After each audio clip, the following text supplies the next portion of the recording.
Dobar dan, dragi prijatelji. Uspiješ. Dobar dan, dragi prijatelji, dobrodošli u još jednoj emisiji Zakuvaj kuhinje. Evo danas pripremamo jedan specijalitet od junećeg filea. Danas pripremamo biftek u maslinovom ulju. Jelo koje je zadnjih par godina izuzetno popularno u restoranima. Pa evo da vidite kako se to priprema, da nije ništa komplikovano, ništa teško, ništa strašno za pripremu. Evo da ja imam krompir isiskan na kockice. Krompir ćemo koristiti kao prilog, napravit ćemo jedan prekrasan pire krompir. Mislim da bi pire krompir izuzetno lijepo išao uz ovo jelo. Krompir sam naravno isiskao na što sitnije kockice, zašto? Čisto samo da bi što prije prokuvalo, to jest što prije bio termički obrađen, to jest kuvan, tako da ne gubimo vrijeme kada stavimo onako krompir u cijelom komadu da se kuva. Ja ću odmah malo posoliti vodu, pa prilikom kuvanja krompir da malo upije i tu slatnoću, pa će mi kasnije biti mnogo lakše da ga začinim i dovršim. Ovdje imamo jednu šerpicu u kojoj ćemo pripremiti naš preliv, to jest ulje sa kojim ćemo prelijevati taj file kada ga budemo servirali.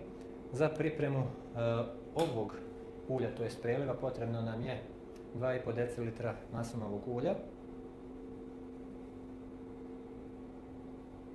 Sada naravno u zavisnosti od količine filea koje ćete pripremati, tu onda možete da stavite pola litre ulja, 2 deci ulja, 7 deci, litru ulja, ali evo sada ovo vam je mjera 2,5 decilitra ulja,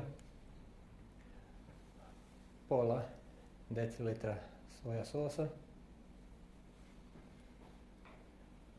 pola decilitra balzamika, sirće znači balzamiko.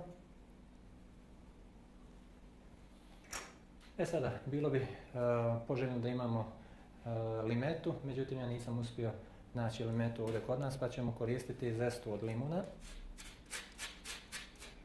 Zesta je znači samo ovaj aromatični vanjski dio limuna, znači bez ovog bijelog dijela u kojem se nalazi gorčina, znači u ovom žutom aromatičnom dijelu su sva ta esencijalna ulja i svi ti mirisi i arome.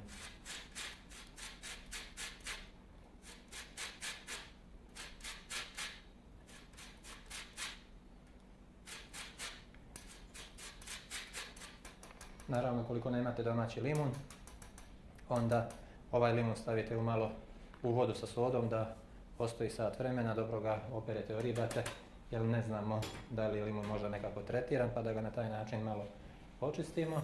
Ukoliko imate domaći limun, onda je dovoljno samo da ga operete. Pokupimo ovu zestu sa naše daske, dodamo ovdje u ovo naše ulje. Smanjit ćemo temperaturu, pošto treba nam se krompir skuvati pa da nam ovo baš ne prokuva skroz. I dodat ćemo još malo soka od limuna, da bi nam limun što više pustio sok, samo ga ovako dobro pritisnemo s to, izmiječimo i onda će biti mnogo lakše da se i taj sok iz njega iscijedi. Obratimo pažnju da nam koštica ne upadne.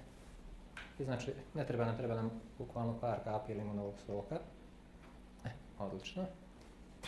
I ovdje ćemo dodati listić majčine dušice. Da vidim da li imam. Nemam ovdje majčinu dušicu. Samo malo. Idem donijeti majčinu dušicu. I dodamo malo majčine dušice. Ne treba mnogo, malo. Čisto radi arome. Koliko imate grančicu, možete i dodati grančicu. Majčine dušice ne trebate ovako usitnjeno. I sada nam ovo lagano krčka, evo pogledajte kako sad to krčka, nekih 5 minuta da se svi ti ukusi sjedine.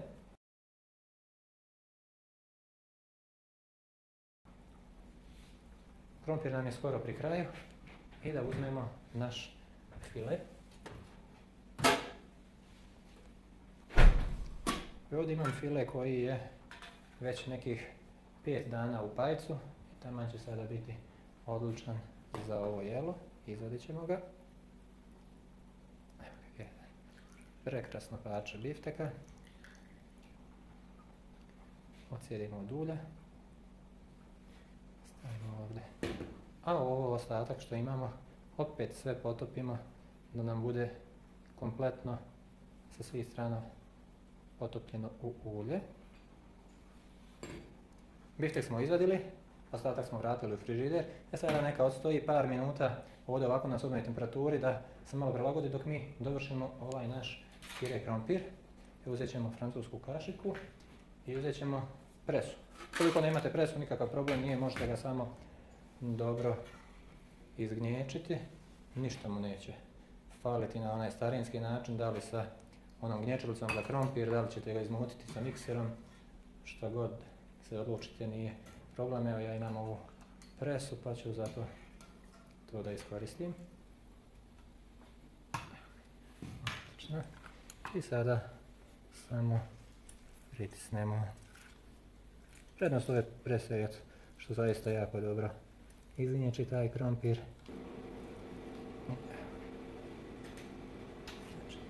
Izgnječili smo naš krompir. I sada imamo izgnječani krompir, ali to još uvijek nije pire krompir. Zašto? Zato što trebamo dodati odgovarajuće začine da bismo zaista dobili onaj krompir koji jedete u vrhunskim restoranima. Sada ćete vidjeti kako se to radi. Krompir smo odsjedili. Ovdje evo imamo ovu tavu u kojoj se kuvao krompir. Ostavili smo samo malo tečnosti, to je vode u kojoj se krompir kuvao. Dodamo nazad u tavu.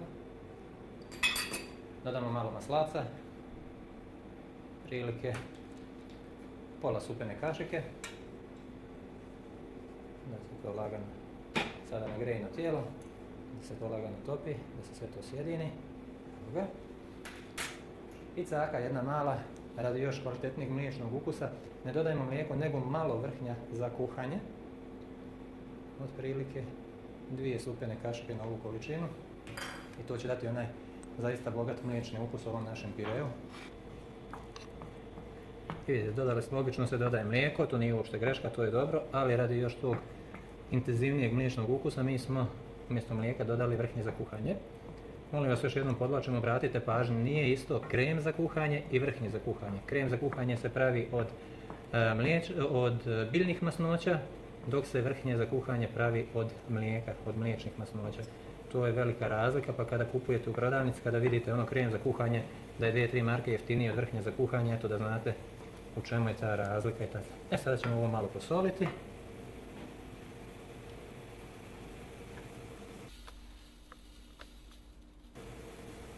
Tako.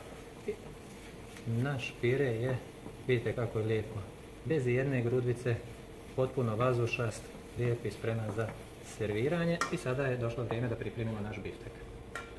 Ulje i začini krčkaju, kuvaju, upalili smo sada temperaturu da nam se zagrije, a mi ćemo u međuvremenu upalili smo tavu da nam se zagrije, da ispržimo biftek.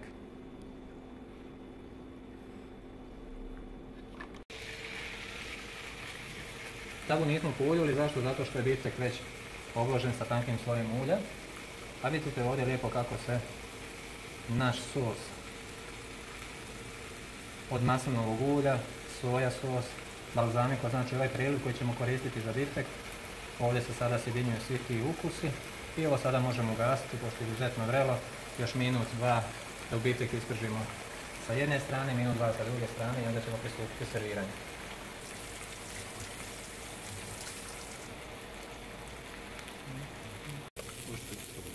Evo, nakon 2 minute, evo odlično, vidite kako je lijepo pečeno. Sada ću ja ovdje sa strane staviti malo šerija koji će biti i kao prilog i kao dekoracija uz ovo jelo.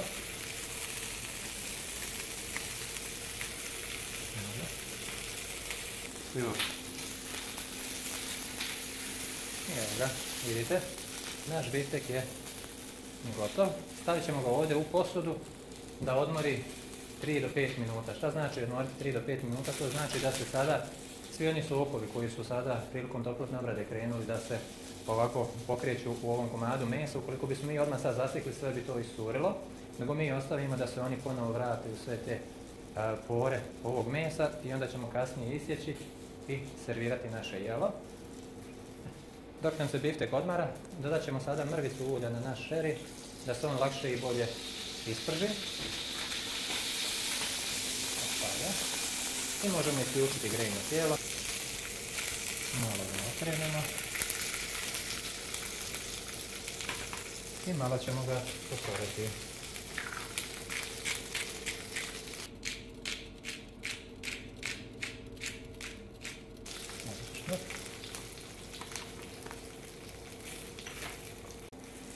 Šeri je spreman, pire krompir je spreman, ulje evo krčka se i naš biftek je spreman za sječenje. Sada, tajna ovoga bifteka jeste da se on sječe na tanke spirice ili tanke komade i servira i onda se preliva sa uljem.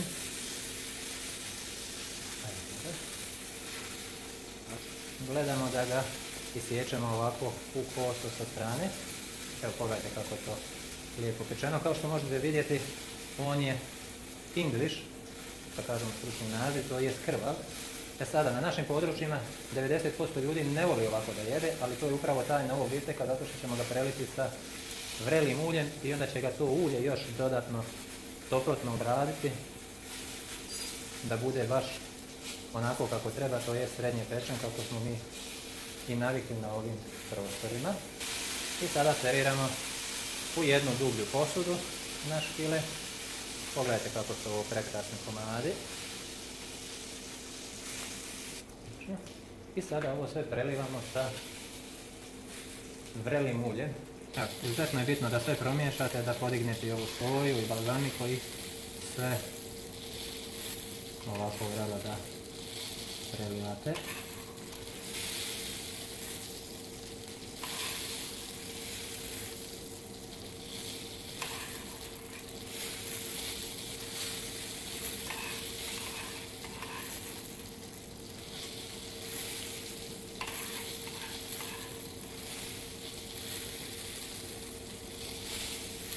Odlično. I sada možemo još malo soli, pošto nismo začinjavali, sada dodamo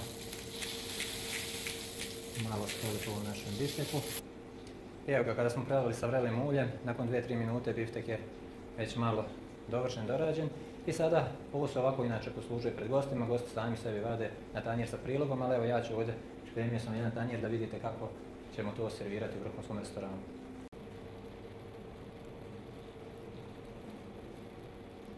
I sada ćemo servirati naše jelo, znači imamo ovaj prekrasni pire. Vidite kako je to lijepa premasta struktura.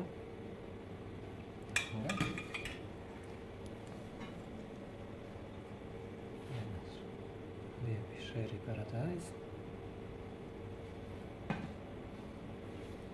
I dva prekrasna parčeta file bifteka iz ulja i naravno obavezno malo ulja i slobodno pospijete i preko priloga. I sada još malo dekoracije. Evo ja sam ovdje našao neki matovilac, čisto da bude ovako malo zeleno dekorativno i naravno moramo, evo naše jelo smo servirali i moramo sada obrisati ove rubove da nam budu u potpunosti čisti i uredni i imamo vrhunsko restoransko jelo koje veoma lako možete pripremiti u vašem domu. Ukoliko vi ne volite biftek koji je izuzetno slabo pečen, to jest English varijanta ili krvav, slobodno bez ikakvih problema vi ga možete pržiti duže ili kada ga onako isječete na one trakice, onda možete slobodno još pola minute jedna strana, druga strana u tavi servirati i onda preliti sa uljem. Znači ovo su samo neke osnove, vi sebi dorađujete recepte po vašem nahođenju i po vašem ukusu. Ali vjerujem da ovako vrhunsko jelo veoma lako možete pripremiti u vašem domu. Prijatno!